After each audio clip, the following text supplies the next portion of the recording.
नमस्कार, हम अफरोज। दोपहर 3 बजे के भोजपुरी समाचार में स्वागत बा। सबसे पहले प्रमुख समाचार।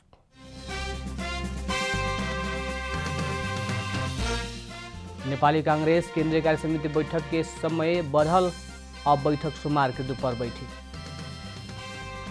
नेपाल पत्रकार महासंघ के निर्वाचन के मतगणना जारी, अध्यक्ष के उम्मीदवार विपुल पोखरेल नेतृत्व के पैनल आगे।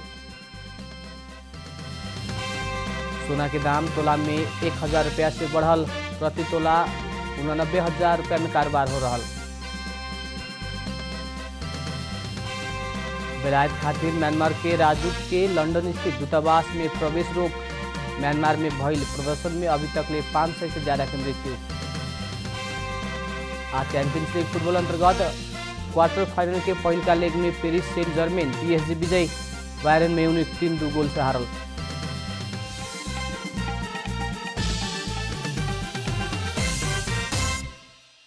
अब पूरा समाचार। नेपाली कांग्रेस के केंद्रीय समिति बैठक स्थगित भइल बाटे। कांग्रेस एगो विज्ञप्ति जारी करके सुख खातिर पार्टी केंद्रीय कार्यालय सानेपा में बोलावल गई केंद्रीय कार्य समिति के बैठक सोमवार खातिर तय भइल जनौले बा। सुख के बैठक के कहल गई बैठक सोमवार के दोपहर 2 बजे बैठक के कांग्रेस जनौलख। बैठक में केंद्रीय कार्य समिति के पदाधिकारी, केंद्रीय सदस्य सब तथा आमंत्रित सदस्य सब के उपस्थित होखेला कांग्रेस जनौले बा।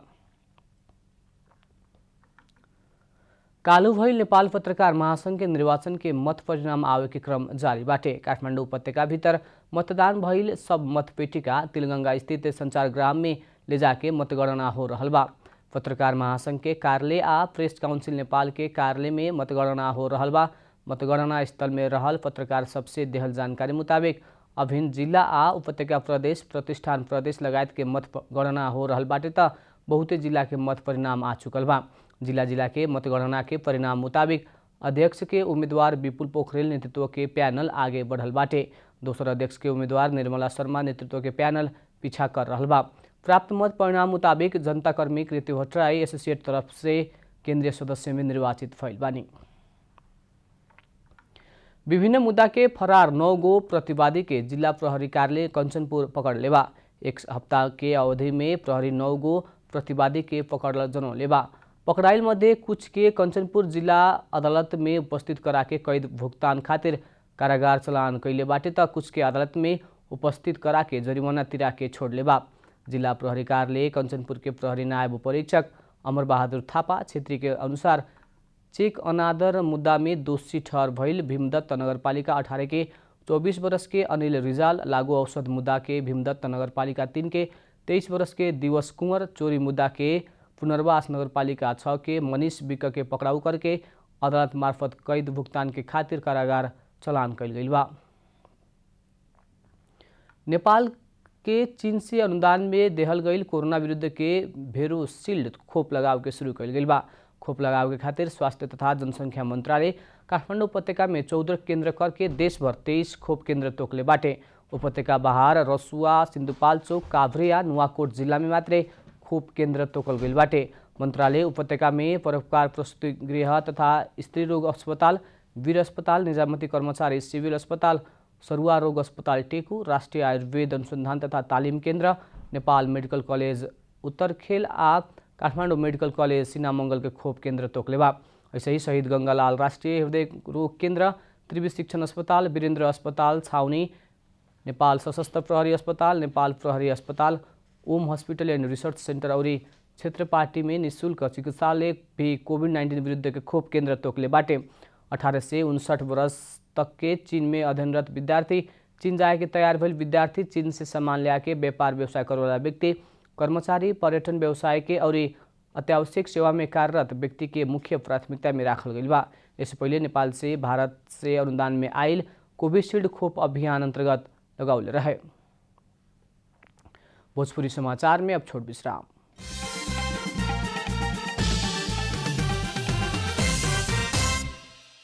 भोजपुरी समाचार में अब थप समाचार। पिछला 24 घंटा में नेपाल में 339 जने में कोरोना वायरस के संक्रमण पुष्टि भइल बाटे। 4100 जने के PCR परीक्षण कैले बाद 298 जने आ 1040 जने के एंटीजन परीक्षण कैला में 41 जने में संक्रमण पुष्टि भइल स्वास्थ्य तथा जनसंख्या मंत्रालय जनौले बा।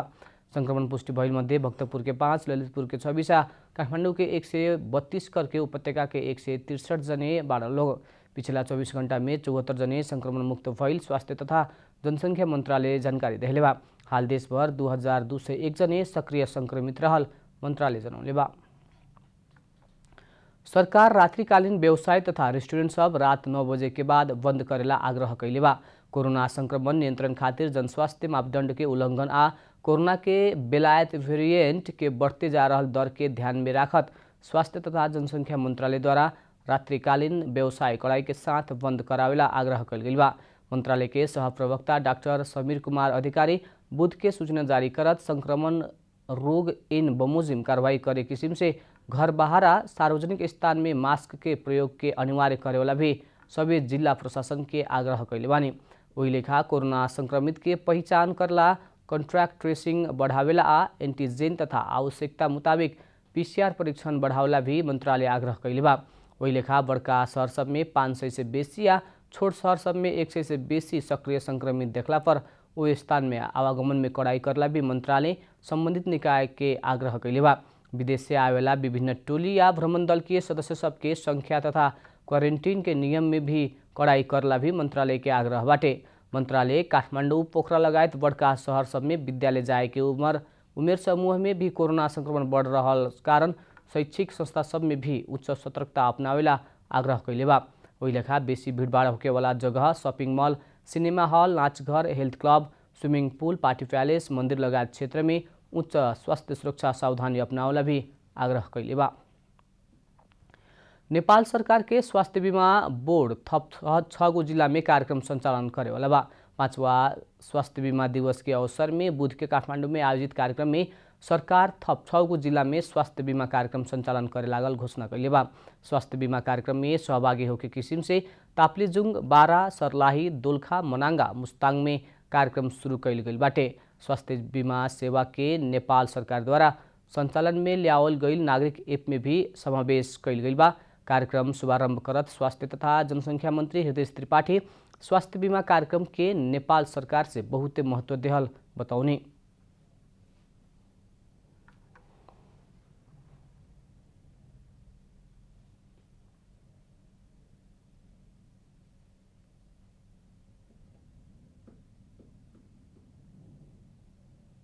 यसबाट हामी पछाडि फर्किन सक्दैनौं। यसलाई सफलतापूर्वक अगाडि बढाउनै पर्छ, अरु विकल्प छैन। अब अगाडि सफलतापूर्वक अगाडि बढाउँदाखेरि देखिने चुनौती, सम्भावना र प्रयासहरू के हुन्छन् त्यसलाई मध्यनजर गरेर बोर्डका साथीहरू, यसमा सहयोग भएका साथीहरूले सबैले सोच्नुपर्छ। मंत्री त्रिपाठी स्वास्थ्य बीमा में सहभागी भइल बीमित सबके सेवा सुविधा में हेलचक्रियाई ना करला सचेत कराउने। स्वास्थ्य बीमा के बीमित सबके देवेला सेवा सुविधा के बोझ के रूप में ना लेवला भी वहाँ के चेतावनी ही देहने। तपाईले बीमामा बीमितको लागि मात्रै तपाईले मेसिन थप्ने हैन नि, अस्पताललाई सुदृढ गर्ने त सधैँ अरूको लागि पनि त हो नि। यसलाई थप बोझको रूपमा बनाउने प्रयत्न सेवाग्राही संस्था अस्पतालहरूले कृपया नगर्नुहोस्। नेपाल सरकार 2072 चैत 25 गते से स्वास्थ्य बीमा कार्यक्रम शुरू कैले रहे। पहिल का कार्यक्रम कैलाली जिला से शुरू कैल गेल रहे। थप 6 जिला में विस्तार भइला सँगै स्वास्थ्य बीमा कार्यक्रम 75 गो जिला में लागू भइल बा। यी कार्यक्रम में सहभागी भइल बीमित सब दवाई और इलाज सेवा में सहूलियत ले सकी। अब आर्थिक समाचार। आर्थिक समाचार के साथ में अर्घाखाँची ओपीसी सिमेन्ट सबैभन्दा स्तरीय सिमेन्ट।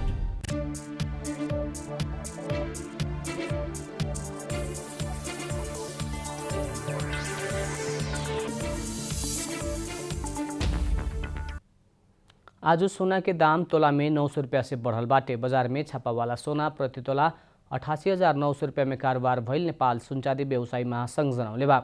बुध के छापा वाला सोना प्रति तोला 88,000 रुपया में कारोबार भइल रहे। बुध के प्रति तोला 87,550 रुपया में कारोबार भइल तेजाबी सोना आज 88,550 में बिक्री भइल महासंघ जनौले बा। आज चानी प्रति तोला 1,260 रुपया में कारोबार हो रहल बा। भोजपुरी समाचार में अब छोड़ विश्राम।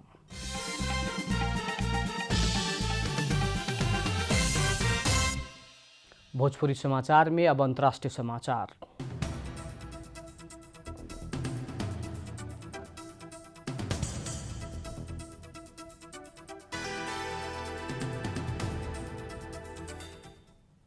बेलायत के खातिर म्यांमार के राजदूत कार्यालय प्रवेश में सैनिक सत्ता रोक लगौले बा।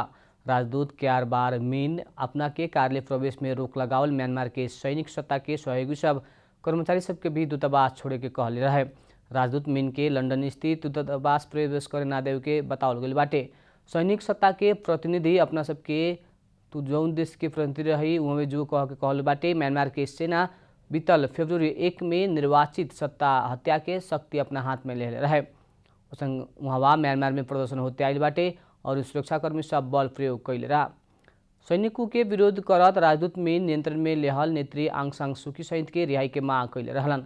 प्रजातंत्र के पक्ष में भइल प्रदर्शन के क्रम में म्यांमार में 500 से ज़्यादा के मृत्यु भइल बाटे और वहाँ दर्जनों बाल बाल का भी मृत्यु भइल बा। अब खेलकूद समाचार।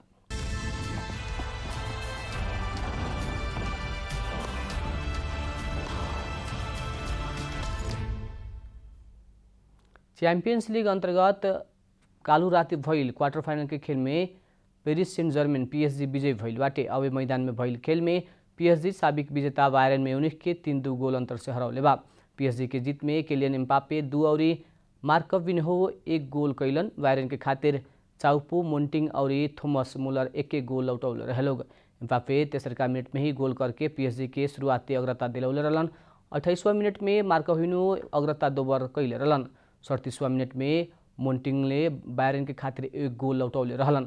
60वां मिनट में मुलर बराबरी गोल कैले रहलन, लेकिन 68वां मिनट में एम्बापे व्यक्तिगत दोसर गोल कैला के बाद PSG के जीत निश्चित भइल रहे। PSG के मैदान में होखेवाला दोसर लेग अप्रैल 13 में होखी।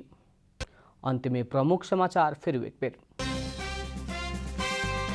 नेपाली कांग्रेस केंद्रीय कार्य समिति बैठक के समय बढ़ल, अब बैठक सोमवार के दोपहर बैठी। नेपाल पत्रकार महासंघ के निर्वाचन के मतगणना जारी। अध्यक्ष के उम्मीदवार विपुल पोखरेल नेतृत्व के प्याने लागे। सोना के दाम तोला में 1000 रुपया से बढ़ल, प्रति तोला 89,000 रुपये में कारोबार हो रहा। बेलायत खातिर म्यांमार के राजदूत के लंदन स्थित दूतावास में प्रवेश रोक। म्यांमार में भइल प्रदर्शन में अभी तक 5 से ज़्यादा की मृत्यु। आज चैंपियंस लीग फुटबॉल अंतर्गत क्वार्टर फाइनल के पहिलका लेग में पेरिस सेंट जर्मेन PSG विजयी, बायरन म्यूनिख 3-2 से हारल।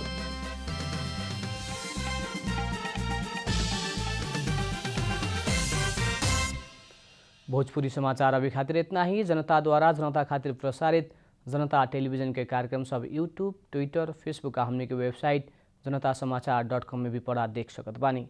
सूचना में अपने के सहभागिता, समय में समाचार हमने के प्रतिबद्धता। प्रणाम।